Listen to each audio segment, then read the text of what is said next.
যেমনটা তোমরা সবাই জানো, আজ হচ্ছে হনুমান জয়ন্তী, একটা খুবই শুভ দিন। তাই সকাল সকাল উঠে স্নান সেরে একদম রেডি হয়ে আমি আর রহনা চলে এলাম আমাদেরই বাড়ির কাছে হনুমানজির মন্দিরে, যেটি চৌহাটি বাইপাসের ঠিক চারমাথার মোড়ে অবস্থিত। গিয়ে তো দেখলাম খুবই সুন্দর সাজিয়েছে। আর আমি সত্যিই ভাবিনি যে সকাল সকাল এত মানুষ চলে আসবে পুজো দিতে, কারণ পূর্ণিমা তো আর সারাদিনই আছে, আর অন্যান্য দিনগুলিতে শুধু সন্ধেবেলাতেই পুজোটা হয়। যাই হোক, আমরা পৌঁছানোর আগে অলরেডি একবার পুজো হয়ে গিয়েছিল, তো অহনা পরের টাইমটায় পুজো দেওয়ার জন্য লাইনে দাঁড়িয়ে পড়েছিল। আর আমি পাশের অ্যাকচুয়ালি দোকানে গিয়ে একটু ফুল আর অল্প আঙুরও কিনে নিয়ে এলাম, কারণ সেটা আগের দিন কেনা হয়ে ওঠেনি।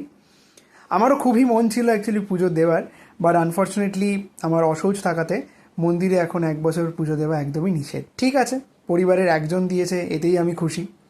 আমি তাই বাইরে থেকেই প্রণাম সেরে ফেললাম। আর ওনারা একটা ছোট্ট কাউন্টার মতো করেছে, যেমনটা তোমরা দেখতে পাচ্ছ, এটা হচ্ছে দক্ষিণা দেওয়ার জন্য। আর পাশে এখানে পুজোর পর সবার প্রসাদগুলো রাখা হচ্ছিল, তো আমরা কিছুটা বিতরণের জন্য রেখে বাকিটা নিয়ে চলে এসেছিলাম বাড়ির জন্য। আর একটা জিনিস তোমাদের জানিয়ে রাখি, সন্ধ্যেবেলায় কিন্তু এখানে ভোগ বিতরণ হবে। আমি যেহেতু ভিডিওটা আজই আপলোড করছি, তোমরা আশেপাশে থাকলে এখানে এসে কিন্তু অবশ্যই প্রসাদ নিয়ে যাও।